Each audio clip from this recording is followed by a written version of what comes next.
বাচ্চাটো যদি পেটৰ ভিতৰত ভালে আছিলে আজি কিয় প্ৰসৱ হতে বাচ্চাটো মৃত বুলি মানে ডক্টৰে অৱগত কৰিলে। বৰপেটা ৰোড হস্পিটালত বহুত মৈমতালি চলিছে। অৰূপ কলিতাৰ বিৰুদ্ধে আগত কেইবাবাৰো এইখন হস্পিটালত বিভিন্ন ধৰণৰ ঘটনা ঘটিছে। আজি গম নেপাওঁ যে কাৰ আশীৰ্বাদত ইমানখিনি হৈ যোৱাৰ পিছতো আজি অৰূপ কলিতা নামৰ এই ডক্টৰজনে এইখন হস্পিটালত নিজে মানে চাকৰি কৰিব পাৰিছে। মানাসৰ মায়াংপাৰাৰ মহামায়া কোচ নামৰ এগৰাকী প্ৰসূতি যোৱাকালি ৰাতি 9 বজাত ইয়াতে ভৰ্তি হৈছিলে বৰপেটা ৰোড এফআৰইউ হস্পিটালত।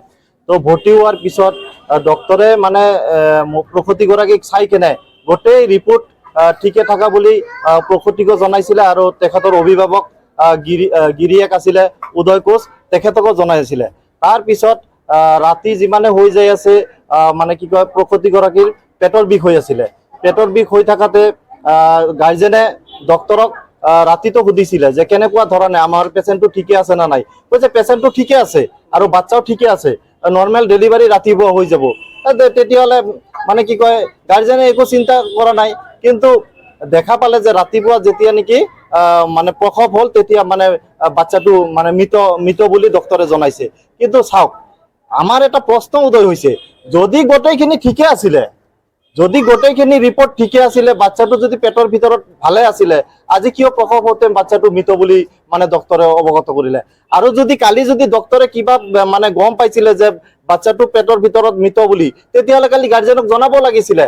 আৰু যদি বাচ্চাটো কিবা অসুবিধা আছিলে পেটৰ ভিতৰত, গাৰ্জেনক জনাব লাগিছিলে যে ইয়াতে উপযুক্ত চিকিৎসা নহ'ব, আপোনাৰ মানে প্ৰসূতিগৰাকী বেলেগক লৈ যাব লাগে। কিন্তু সেনেকুৱা ধৰণৰ ডক্টৰে কোনো মানে পৰামৰ্শ নিদিয়াকে আজি বাচ্চাটো মানে প্ৰসৱ হোৱাৰ পিছত মৃত বুলি ঘোষণা কৰিছে। গতিকে আমাৰ এটা সন্দেহ উপজিছে যে এইখন হস্পিটালত বৰপেটা ৰোড হস্পিটালত বহুত মৈমতালি চলিছে। ডক্টৰ বিলাকে মানে যি গাঁও অঞ্চলৰ পৰা অহা যি সাধাৰণ শ্ৰেণীৰ মানুহ চৰকাৰী হস্পিটালত আহে, সেইবিলাকৰ যেনেকুৱা চিকিৎসাৰ ক্ষেত্ৰত মানে ডক্টৰ বিলাকে এটা ল'ব লাগে, পদক্ষেপ ল'ব লাগে, তেনেকুৱা ধৰণে নহয়। নিজৰ মৈমতালিত চিকিৎসা কৰাৰ কাৰণে আজি এনেকুৱা ধৰণৰ এটা পৰিস্থিতি বৰপেটা ৰোড মেডিকেলত হ'ব পাৰিছে। গতিকে আমি কোচ ৰাজবংশী ছাত্ৰ সন্থাৰ পৰা ধিক্কাৰ জনাইছো আৰু অসমৰ মাননীয় মুখ্যমন্ত্ৰী লগতে তথা স্বাস্থ্যমন্ত্ৰী হিমন্ত বিশ্ব শৰ্মা ডাঙৰীয়াক আমি অনুৰোধ জনাইছো যে এনেকুৱা ধৰণৰ বহুত কাহিনী আগতে বৰপেটা ৰোড হস্পিটালত ইতিমধ্যে হৈ গৈছে। গতিকে আমি বহুত অভিযোগ দিয়াৰ পিছতো আজিলৈকে কোনো ধৰণৰ বিহিত ব্যৱস্থা নোলোৱাৰ কাৰণে বাৰম্বাৰ এনেকুৱা ধৰণৰ ঘটনা হ'বলৈ পাইছে। গতিকে তাৎক্ষণিকভাৱে যাতে অসমৰ মাননীয় মুখ্যমন্ত্ৰী আজি যি ঘটনা ঘটিছে তাৰ মানে নিৰীক্ষণ কৰি কেনে বা উচিত তদন্ত লৈ কেনে বিহিত ব্যৱস্থা লোৱাৰ কাৰণে আপোনালোকৰ জৰিয়তে আহ্বান জনাইছো। অৰূপ কলিতাৰ বিৰুদ্ধে আগত কেইবাবাৰো এইখন হস্পিটালত বিভিন্ন ধৰণৰ ঘটনা ঘটিছে।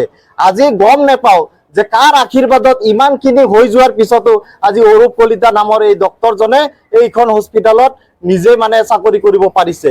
বহুত ঘটনা ঘটিছে, ঘটনা ঘটাৰ পিছতো কিন্তু তেখেতৰ ওপৰত উচিত ব্যৱস্থা গ্ৰহণ কৰা নাই। এতিয়া আমাৰ সন্দেহ হৈছে নিশ্চয় কোনোবাৰ ইয়াতে আশীৰ্বাদ আছে বুলি আমি সন্দেহ কৰিছো। মোৰ ৱাইফক লৈ আহিছিলোঁ, ডক্টৰৰ ওচৰত চালাক, চাই কেনে মোক ক'লাক আৰু কিবা প্ৰব্লেম আছে নেকি। ডক্টৰে চাই কেনে ক'লাক ধুনীয়া কৰি, একো প্ৰব্লেম নাই, ৰাতিপুৱাৰ ভাগত হৈ যাব ডেলিভাৰী নৰ্মেল, একো টেনশ্যন নাই বুলি ক'লাক। মই ঠিক আছে তেতিয়াহ'লে। মই 2-3 বাৰ সুধিছোঁ কিন্তু মোক ভালদৰে কোৱা নাই, ডক্টৰে বুজাই কোৱা নাই, মানে ব্যৱহাৰ মানে ভাল কৰা নাই আৰু মানে ছাৰে যিজন অৰূপ কলিতা আছিল ভাল ব্যৱহাৰ কৰা নাই মানুহটো। বাচ্চাটো এতিয়া মানে ৰাতিপুৱা প্ৰসৱ হ'ল, প্ৰসৱ হোৱাৰ পিছত মানে মৃত বুলি ঘোষণা কৰিছে তেওঁলোকে। এইটো তেওঁলোকে গাফিলতিৰ কাৰণে হৈছে। তেওঁলোকে যদি ভালকৈ যদি ট্ৰিটমেণ্ট চালাক হয় বোলে এতিয়া নোৱাৰোঁ আমি, বেলেগ ব্যৱস্থা কৰক তুমি, তেতিয়াহ'লে মই লৈ গ'লোঁ হয় পৰা। অৰূপ কলিতা আছিল, ভালকৈ মোক কোৱা নাই কথাখিনি ভাঙি পাতি। সি মোক কৈছে কি টেনশ্যন নাই, নৰ্মেল ডেলিভাৰী হৈ যাব।